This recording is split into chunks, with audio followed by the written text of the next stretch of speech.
इसको राजस्व अधिकारी तहसीलदार साहब के नेतृत्व में यहाँ पे उपस्थित है और ग्राम सबरहद अंतर्गत इमरानगंज बाज़ार के पास जो एक ज़मीन उमेर पुत्र जैनुद्दीन इत्यादि के द्वारा कब्जा की गई थी और उसे विक्रय किया जा रहा था, उस संबंध में उनके द्वारा उन्हें बेदखल किया गया।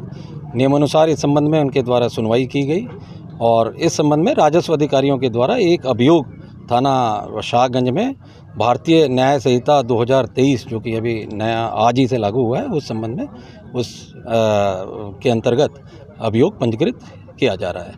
और जो जहाँ पे अभी हम लोग खड़े हैं, यहाँ ये जो तालाब है जामिया फ़ारुखिया तालाब, इस पे भी गलत तरीके से नाम चढ़ाए जाने की बात प्रकाश में आई थी राजस्व अधिकारियों को और एसडीएम साहब के कोर्ट के द्वारा उसकी विधि अनुसार सुनवाई करते हुए नाम निरस्त करते हुए पुनः ग्राम समाज को ये आज प्रदान किया गया और इसी कार्रवाई को पूर्ण कराने हेतु तो हम लोग यहाँ पे उपस्थित हैं। Thank you. जो अमेंडमेंट हुआ है उस अमेंडमेंट में किस धारा के तहत ये मुकदमा दर्ज हुआ है और पूरा क्या है हुआ मामला, अपराध किस तरह का है?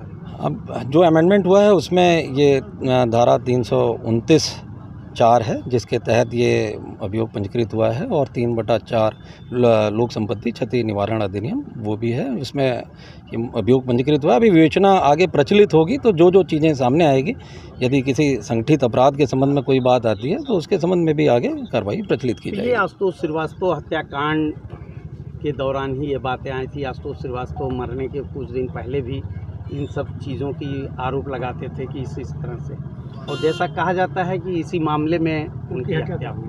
तो अपडेट क्या है सर? 1.5 महीने हो गया लगभग। जो स्वर्गीय श्री आशुतोष श्रीवास्तव जी हैं उन्होंने कई मामले उठाए थे और मामले जो भी उठाए थे उन्होंने सही उठाए थे जो भी उसमें थे और नियमानुसार इनकी सुनवाई की गई है एसडीएम साहब के कोर्ट में और तहसीलदार मजिस्ट्रेट साहब के कोर्ट में। सुनवाई के बाद ही उनके द्वारा ये एक्शन लिया गया है।